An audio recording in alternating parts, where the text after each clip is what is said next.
Do you remember the first story that was so spellbinding that it drove you to break the rules and stay up all night? To keep reading, keep listening, keep playing? So good you forgot your life and lived there? So good that the moment it ended, you asked yourself, what next? Welcome to the floor. Our goal is to take you back, take you deeper, to explore and understand more, and relive that childlike wonder. Join us as we dive deep into humanity's greatest stories, no matter how they are told, through books, movies, television, even games. One of us does an in-depth research on our topic. One of us is familiar with the topic. And one of us knows nothing. So the right questions will always be asked and will be addressed for anyone coming into the topic, regardless of how much you know. Enjoy another world, another adventure, another spellbinding story. Join us on the floor. Welcome back to another Marvel episode. This one will actually be really fun, specifically because we're actually going to talk about Marvel this time. Oh, that's right. We barely dipped a toe into just comic books in general. Well, so I'm the expert. Aaron, that's me. Yeah. And Eli was the amateur, and Joe knew nothing. Eli didn't get to talk at all because everything he prepared was 17,000 after everything I prepared. Yeah. Aaron barely gets to the 1930s, and Eli's like, I started in the 1930s. He was like, let me go over the history of illustrated works. Illustrated works. Yeah, so before comics come around. Yeah, because you can't not talk about Greece, and we're not going to talk about them right now. Well, no, go back to the last one if you want that one. Yeah, because right now we're going to be in the golden age of comics, right, Aaron? Yes. So the golden age of comics started in 1939. So the first official comic came out in 1938. That was a DC comic. A lot of you guys will know the main character. That was when Superman, the first Superman comic came out. Mm-hmm. A year later is when Marvel released their competition, basically. Mm-hmm. And it had a couple important... So I've got a question here. What started these two different companies, right? So you have DC.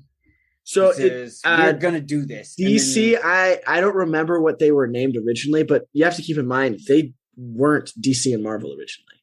Okay, so Marvel was Timely. Comics? There were Action companies comics? putting out Marvel's company was called Timely. Timely. Okay. That was Timely released in 1938, and we talked about this in the last episode. So just a year before. No, so in 1939, excuse me. Marvel released in 1939 their first comic.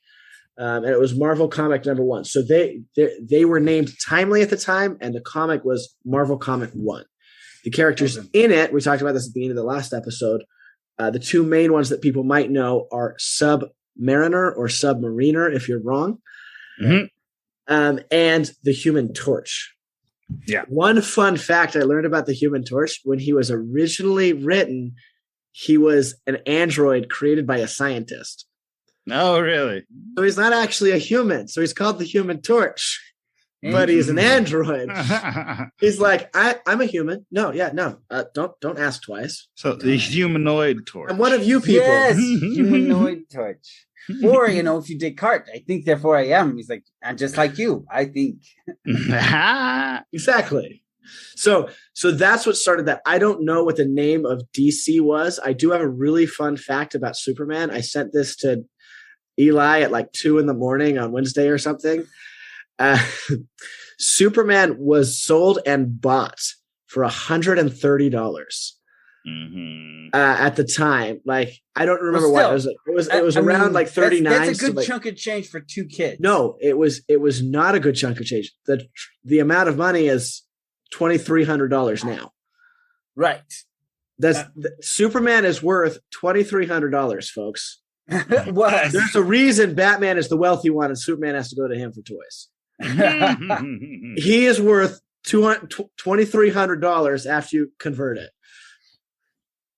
when not a he was lot. originally sold. Yeah, so Superman, it's not that rich, guys. It's a poor farmer. Anyways, that's DC, so that's not Marvel. So we don't want to confuse people. DC and Marvel are in competition with each other. They're the two big heads in the industry for comics. So we're going to dive back into Marvel. So the golden era started in 1939. Right. And this is like during the war, right? No, well, America's not in the war.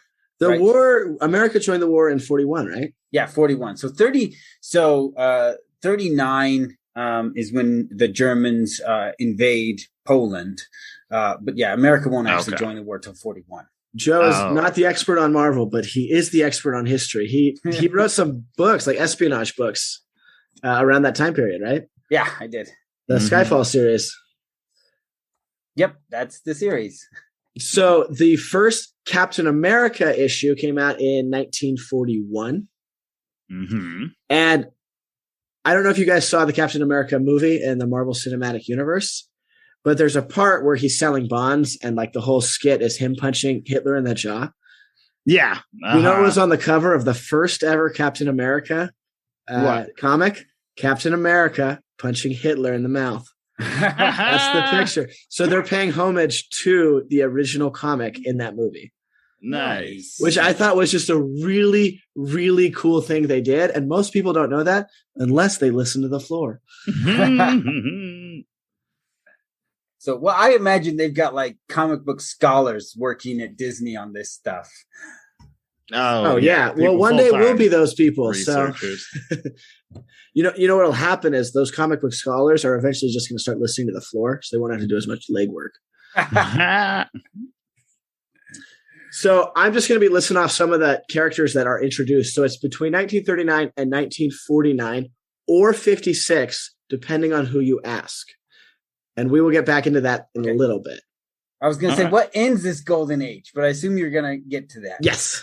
So actually, I'll get into the characters after we talk more about the golden age. So the golden age was the creation of over 100 characters during that time period. So in 10 years, they've created over 100 characters. That's what the golden age is. It's the creation of so many different characters, so many different backstories, so many different people that you can just role models. I thought what would make it with the golden age was just that they were selling really well and doing. Yes, really that's why they're selling so well. This is the creation period. So many. They're making so many unique ones. They're trying so many different things. Now, after selling well, yeah. So between 50 and 56, they create about 8 new characters. So between 39 and 49, they've created over 100. Yeah, so it's grown quite a bit. They're getting a lot of the big names into these industries that'll stick around. Stanley. Some big names. Stanley comes around during the Silver Age, actually. Oh, yeah. He didn't show up yet. Okay. He's early 60s. Okay. So Silver Age, Golden Age, people say, a lot of people will argue and debate that it ended when they stopped creating a lot of characters. So during that 50 to 56 is like a lull in creation. And there's only like 3 or just a handful of heroes that stick around after that, right?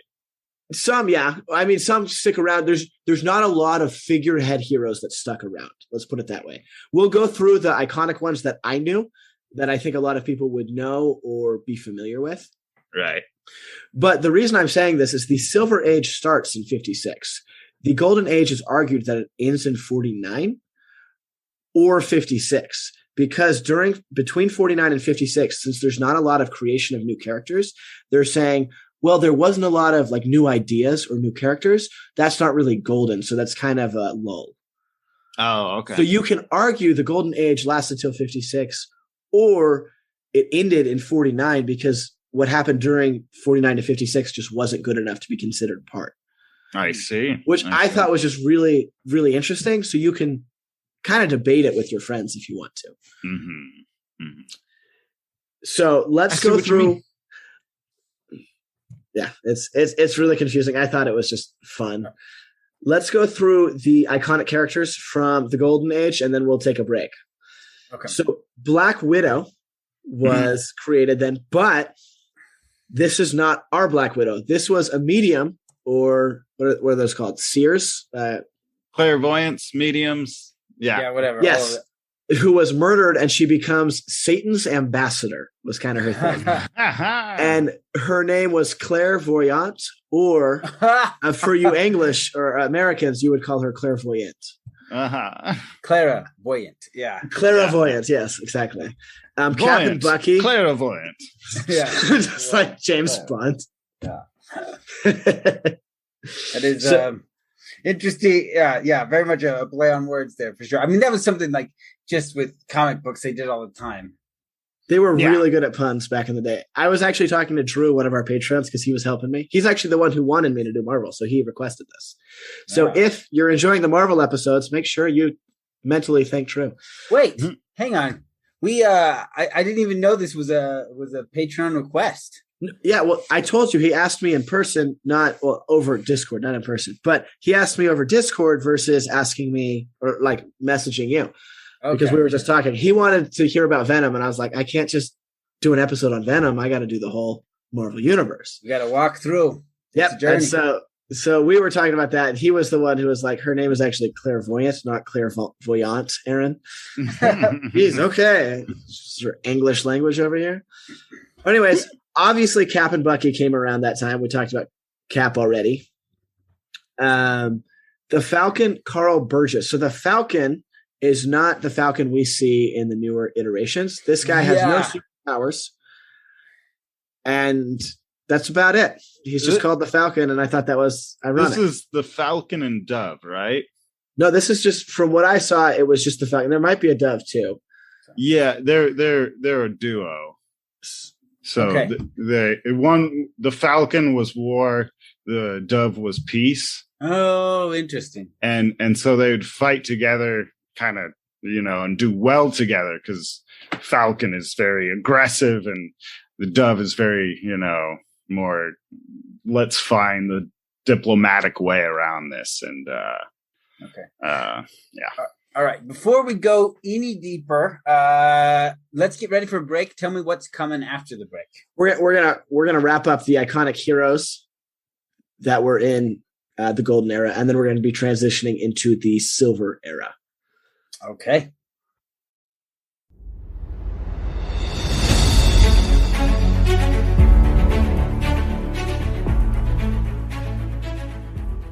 Okay, so we have been mentioning at the end of our episodes recently about the treasure room, how, as Aaron likes to describe it, in the floor we go deep into things, but in the treasure room we kind of go wide. And we wanted to give people who have never been in the treasure room a little bit of a sample. So going forward, we'll probably be putting in little bits and pieces here. So here is a small clip from the treasure room. We hope you enjoy it and are interested in learning more in there.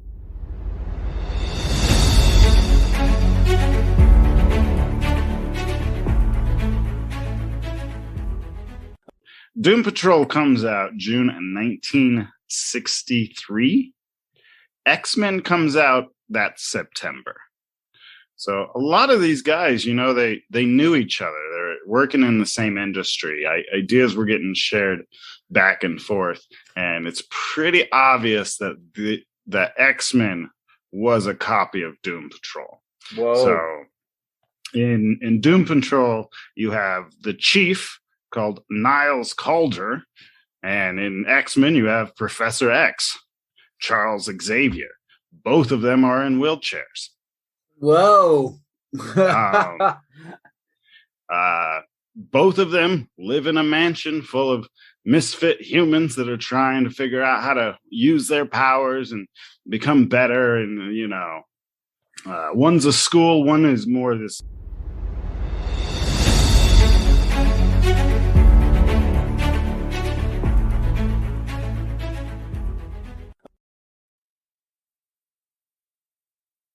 All right. We are back. We've been getting deep into what the Golden Age was and how there were all these characters that were coming along, and Marvel and DC become the two mega corporations in the comic book world. I looked it up on our break. I'm thinking of Hawk and Dove, not Falcon. Okay.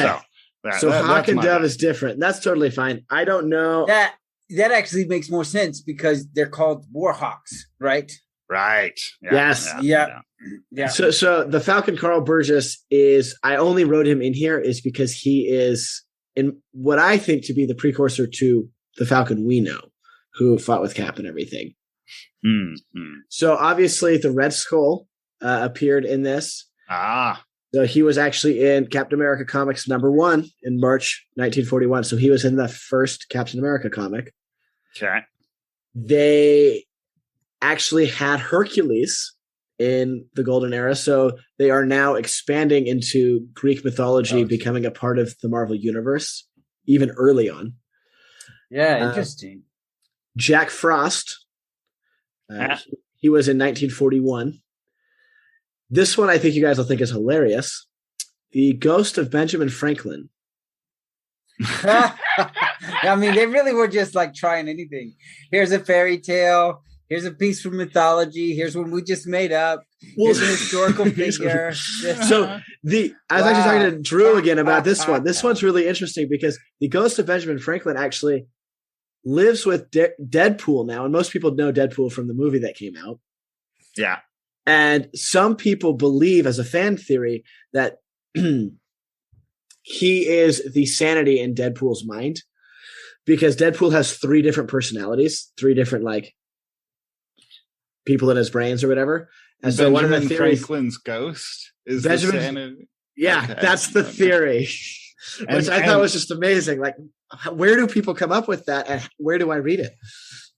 So, is it called Jack Frost, or is that somebody else? That's someone else. So Jack Frost I put in there because Jack Frost is like heard about as like the, the winter character, whether he's the snowman or the killer from that one movie or whatever. Right. Jack Frost has been actually around in Marvel for a while, since 1941. And then the Ghost of Benjamin Franklin, something completely different. And that was 1943. That's still just hilarious. The Ghost of Benjamin Franklin was a Marvel hero. That's so crazy. Exactly. And then the last one that was in the Golden Era that I thought was important was Vision. Oh, yeah. Wow. In parentheses, the name was Arrakis or Arrakis, which I thought was really interesting because it sounded like the Dune planet. Although this would have been pre-Dune, right? I guess. Oh, so you're saying Herbert stole that from Vision? Dang, that's a strong accusation, man. Well, yeah. So,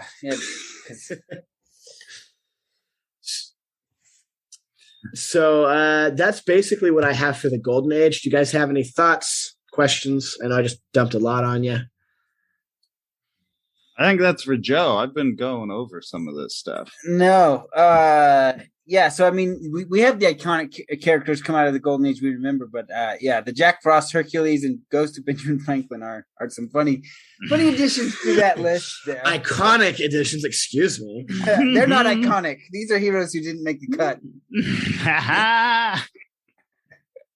And so, again, just like anything in history, I'm seeing a lot of like disparity in what people believe when the Silver Age started. So in 1950s, DC, which is not Marvel, DC started releasing comics through 1955. And they started being really successful because there was a lull, as I've said before, in like comics not just being made, but also being bought. And so comics were kind of not as interesting to buy around the 1950 mark until DC started releasing stuff. And so DC made some changes to their character archetype, specifically going from just the straight job, black and white, simple do-gooder heroes, and transitioning some of their heroes to more that superheroes who are fighting supervillains. They have complex themes, and they also have like inner demons that are also fighting with as well. Is this like the Dark Knight?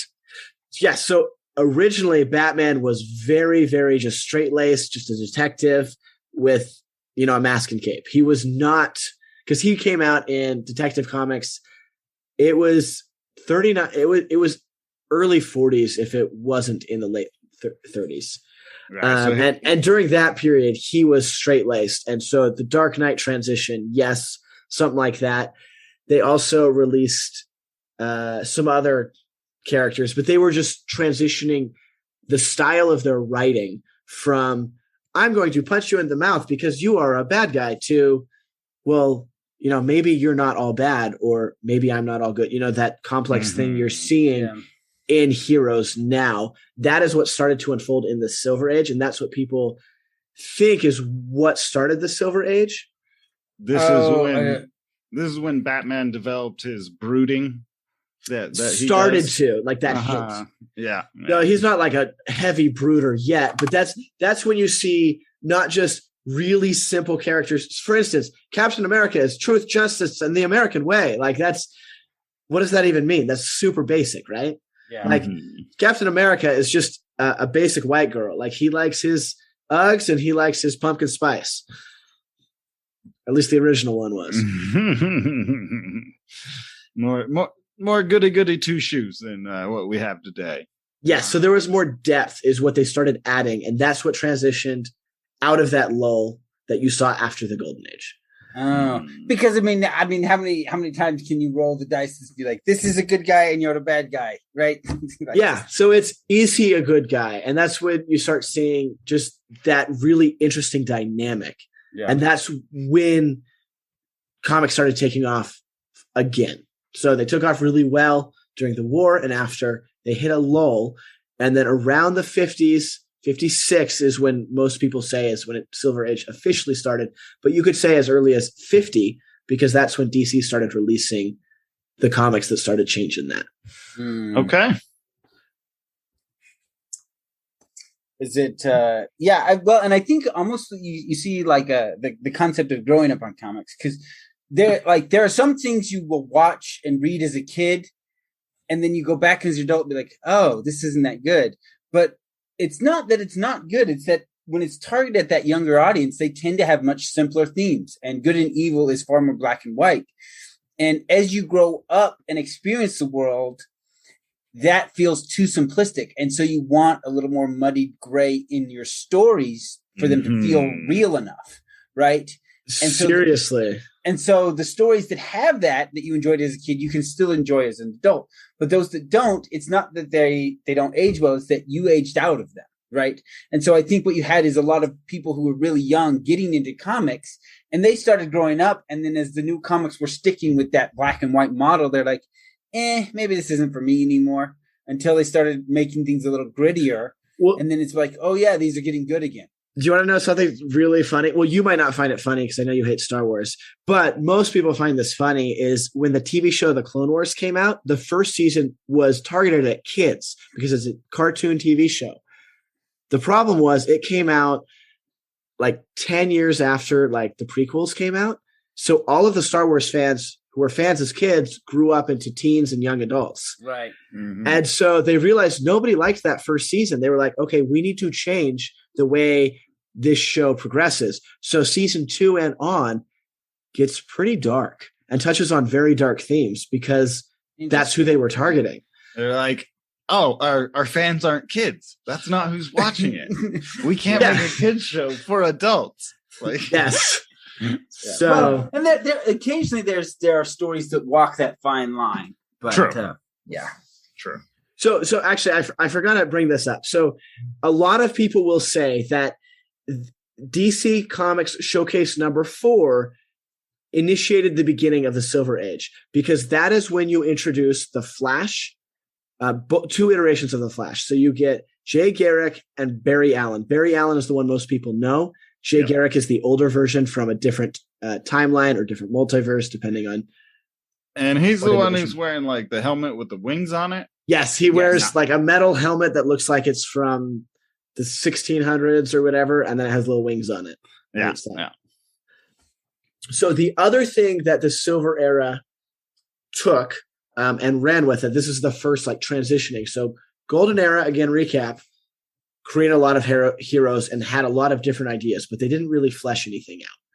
Silver Era, they started creating more complex characters as well as they started creating teams. Well, and I think Interesting. Okay. I think something we should mention here is the Comics Code of Authority, or CCA. That was established in 1954. And this was something where we had told you in the last episode how there were a bunch of those really dark comics that were coming out. They had they were like really dark. Like there was a guy dumping a beheaded woman in a sewer. Let's calm down. But yes, cover. it was just all over the place. And so there was a big movement against comics and being like, you guys need to get a handle on your comics. And so they created this organization, and pretty much DC and Marvel pretty much just adhered to that. And so,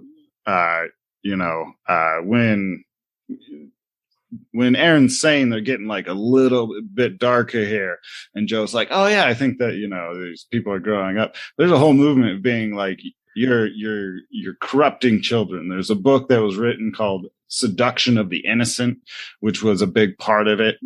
Somebody wrote a book saying that comics are just corrupting children. So basically what ended up happening is they had these really, really dark comics. And so DC and Marvel created the opposite. These really, really innocent ones that were like, obviously these are just for kids. But eventually people got bored of them, and there was that lull.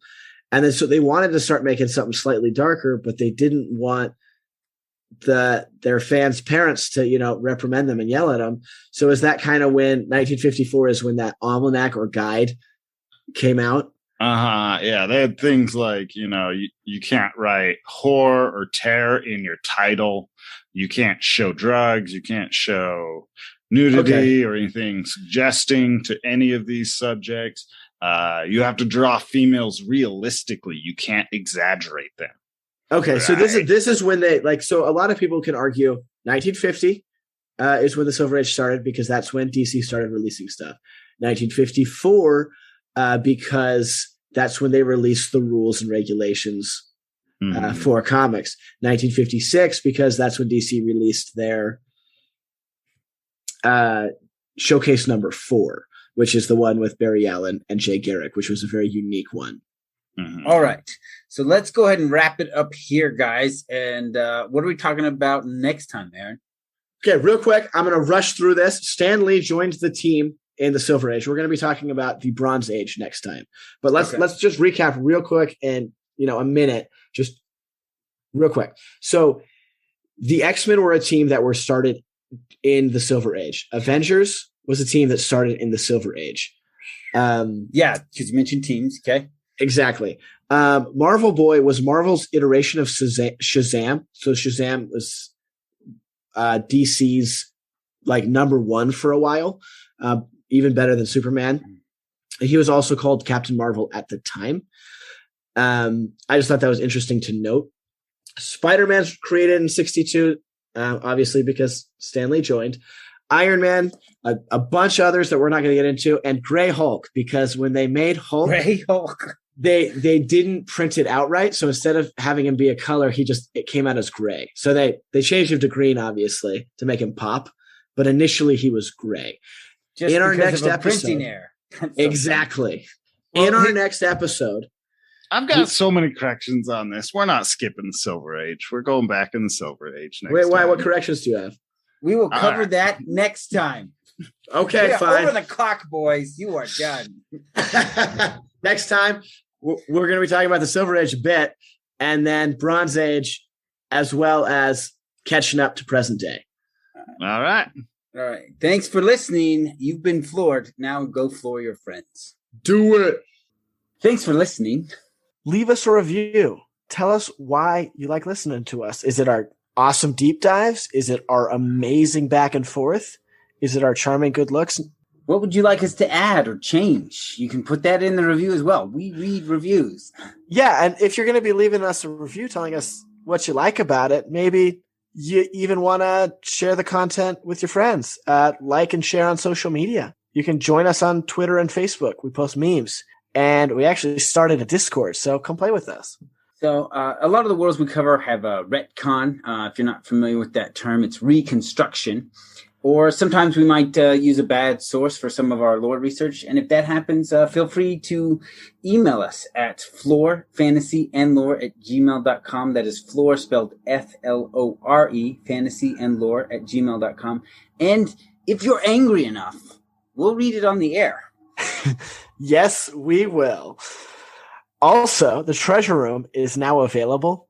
We have locked a few secrets for everything we cover in there. And each week, we add more. And you can find the treasure room on patreon.com/floor fantasy and lore. And how do you spell that, Aaron?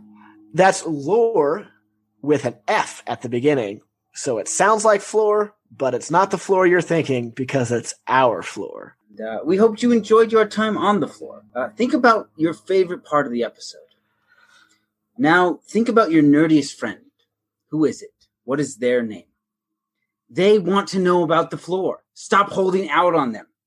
Go and tell them about your favorite part. Because all of this is more fun together.